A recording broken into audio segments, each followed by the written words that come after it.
maanta runtii waxaa sharaf weyn ii ah inaan mar kale idin hor keeno sharci cusub oo hadda ka soo gudbay golaha shacabka oo la yiraahdo hindis sharciyeedka lacag bixinta qaranka oo idin hor yaalla. sharcigan hindis sharciyeedkan oo runtii muhiim u ah xannaan socodka iyo horumarinta nidaamka maaliyadeed ee dalka. mudane gudoomiye mudanayaal iyo marwooyin, xanaanka hindis sharciyeedka xanaanka lacag bixinta qaranka wuxuu ku soo bilowday iyada oo la eegayo baahida loo qabo in hay'adaha maaliyaddu ay helaan, gaar ahaan shirkadaha bixiya lacagaha taleefannada iyo bangiyaduba loo helo sharci sugan oo lagu korjoogteeyo si loo ilaaliyo xasilloonida maaliyadeed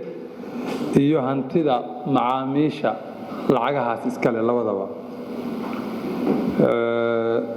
daraasaad badan oo uu bangiga dhexe ee dowladda Soomaaliya hormuud ka yahay oo la sameeyay waxaa lagu eegay caqabadaha haysta nidaamkaas hay'adaha maaliyadeed ee la xiriira isku xirnaan la'aanta habka lacag bixinta iyo sida ugu fudud ee dalku u yeelan karo hannaan maaliyadeed oo isku xira dhaqdhaqaaqyada lacagaha la kala wareejinayo ee macaamiisha bangiyada dhexdooda ah. haddaba bangiga dhexe ee Soomaaliya isagoo marka baahiyahaas ka jawaabaya kaashanaya wasaaradda maaliyadda waxa uu howlgeliyay hannaanka lacag bixinta qaranka ee loo yaqaano National Payment System July 2021 kaasoo isku xiraya dhammaan bangiyada dalka 14 bangi ee dalka ka jira. waxaa wada tashiyo lala sameeyay markii sharcigan la develop gareyn la hormarinayay dhammaan hay'adaha maaliyadeed iyo ururada ay qusayso oo saameynta uu ku leeyahay ayada oo ay si buuxda talana uga geysteen la isuna waafaqay nuxurkiisa iyo qodobadiisa kol hore intaan loo soo gudbin golaha wasiirada iyo aqalka ee golaha shacabka labadaba. mudane gudoomiye mudanayaal iyo marwooyin, sharcigan wuxuu ka kooban yahay 81 qodob. wadarta qodobada ay shirkaduhu ka tala bixiyeen oo la isla qaacay talada ku siyaadiyeen waa 50 qodob. soo jeedinta wax ka bedelka la aqbalayna waa 26 qodob. aqalka hoose markii uu yimid waxaa jira qodobo aad u badan oo toosin lagu sameeyay, kuwa la saxay, kuwa la tiray iyo kuwa meesha lagu soo kordhiyayba. waxaa mar labaad golaha shacabku ay sameeyeen in ay wada tashi ugu yeeraan hay'adaha iyo cid kasta oo markaas quseeyo sharcigan. wuxuu ka mid yahay mudane gudoomiye ujeedooyinka sharcigan waxaa ka mid ah kor u qaadista badqabka iyo ilaalinta wax ku oolnimada hufnaanta nidaamka maaliyadda iyo lacag bixinta qaranka, kor u qaadista xasilloonida guud ee nidaamka maaliyadeed ee Soomaaliya, yaraynta khataraha iyo waxqabad la'aanta ku imaan karta hannaanka lacag bixinta qaranka, kor u qaadida awoodda bangiga dhexe si uu u abuuro una maamulo nidaamka lacag bixinta midaysan ee qaranka, kobcinta maalgashiyada iyo ilaalinta macaamiisha. mudane gudoomiye, waxaad arki jirteen lacagaha akoomadeena inoo yaalla qofka shakhsiga u yaalla bangi u yaalla haddii uu u baahdo inuu bangi kala geeyo oo lacagta maaragtay akoon kale oo bangiga ku leeyahay ama ka dirsado ama ku shubto, bangiyada xiriirkaasi kama dhaxaynin. waxaa dhici jirta inaad ku khasbantahay inaad bangigaas aado lacagtii oo kaasha soo qaado aad bangiga kale ku shubto. hal tusaale aan siinay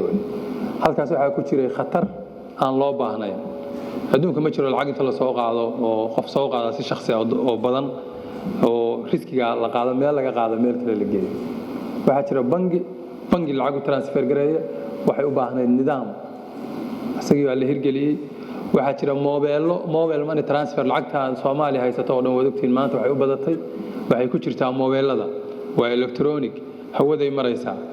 sidee loo xaqiijinayaa sugnaanteeda, sidee loo korjoogteynayaa, sidee loo sugayaa khataraha ayada ka imaan karta, sidee qofka muwaadinka ee Soomaaliyeed ee aan aqoon lacagtiisa meesha ku jirto loogu xaqiijinayaa bangiga dhexe oo mas'uuliyadaas leh uu xaqiijinayaa maartay lacagta inuu qofkii u maqan tahay dalkuna uu lacagta haysto aanu hawo haysanin. shirkadaha bangiyada aad sheegay 14 bangi ah iyo 700 shirkadood ayaguna mobile money ka shaqeeya kulligood wuxuu u sameeynayaa nidaam ay ku wada shaqeeyaan oo lagu kor joogteeyo ayaguna ku kalsoon yihiin shacabkuna ku kalsoon yahay waxa kale oo sharcigan inaga anfacaya waxa la socoteen dalkeena dib u dhiskii uu ku jiray gaar ahaan nidaamka maaliyadeed oo shuruuc kulliga u baahnaa oo maalinba tilaabo qaaday oo intii badnayd labada aqal ay qayb weyn ka soo qaateen ilaa deyntii la inaga cafiyay maantana aan deyn cafinta gadaasheedii joogno shuruucdii la develop gareeyay muhiimka dalka dawladda dib u dhiskeeda waa weeye waxa markay idinka codsanayaa si sharaf iyo karaamo leh in mudnaanta uu leeyahay la siiyo wuxuu ku soo daahay sharcigaani golayaasha uu soo maray oo ugu horeeyay boardka guddiga sare ee bangiga dhexe oo ay ku xigeen maaragtay guddiga dhaqaalaha ay ku xigeen wasaaradda guddiga golaha wasiirada oo ku xigay aqalka hoose marka in si uu u jaan qaado January 2026 waxaan aad u codsanaynaa shaqada u baahan yahay in laga qabto nolona maaragtay lagana shaqeeyo lana ansixiyo ilaahay idinka